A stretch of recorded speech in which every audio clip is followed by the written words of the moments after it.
Holding off the golf club, is it a good idea or not?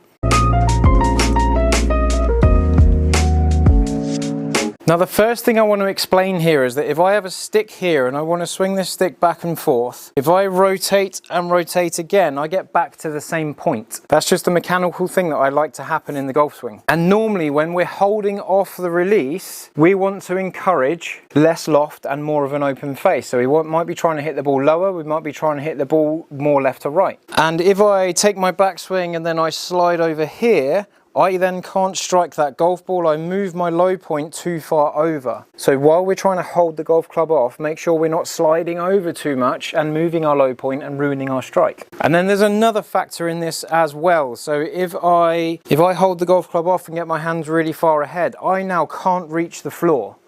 I can't get that golf club with this angle to reach the floor unless I do something funny like dip into the ball.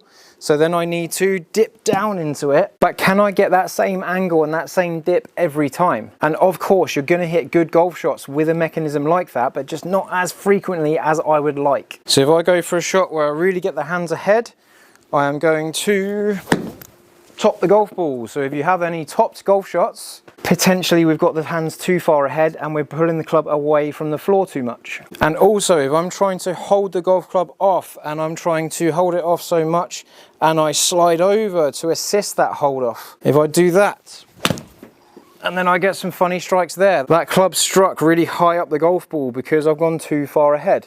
So if I'm going too far ahead and I'm holding the club off too much, I'm miles away from the floor and I've got to do something funky to make up for all those changes in angles. Now, observing a lot of tour players, there are a lot of tour players that do play a held off shot, but they don't do it too much. They don't slide too much and they don't hold their hands ahead too much. They still get that club face through the golf ball. So I would much prefer to see a mechanism that's a little bit more like this. Now, this is release. And you might think that release is the enemy when we're trying to hold the golf club off, but it's not, in my opinion. What I'm trying to do here is I'm trying to suppress the release. I'm trying to suppress it so it doesn't release and add loft as much, but I still need to release the golf club to get the club back down to that same point and get it to go through that same point. And I'm using a concept that Tiger Woods has talked about in the past a lot to get this ball flight down without ruining strike and losing the ability to strike a golf ball. Now if I do a good example of a held off shot, it's where I do get a little bit ahead and I do get the hands a little bit ahead, but it's not too much. If I get that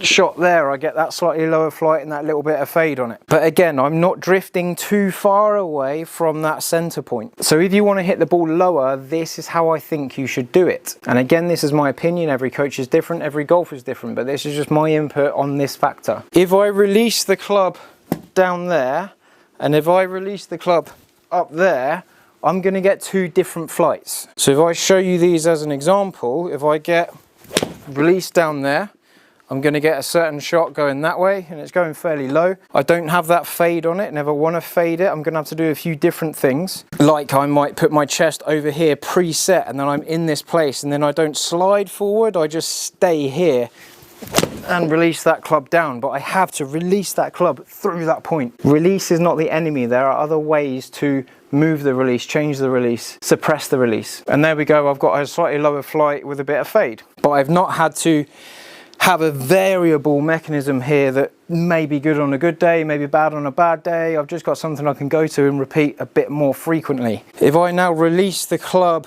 a little bit higher, up there I get a much higher flight because I've maintained more loft as I'm releasing the golf club through the ball, and I hit a very different peak height. So the two shots there that I've just hit, the peak height on the last one with the higher release, 110, and 79 on the one before, so it's 30 feet different. So I can have 30 feet of a change in height and I'm still releasing the club. I'm just releasing it to a different point in a different way without taking myself away from the goodness in the middle.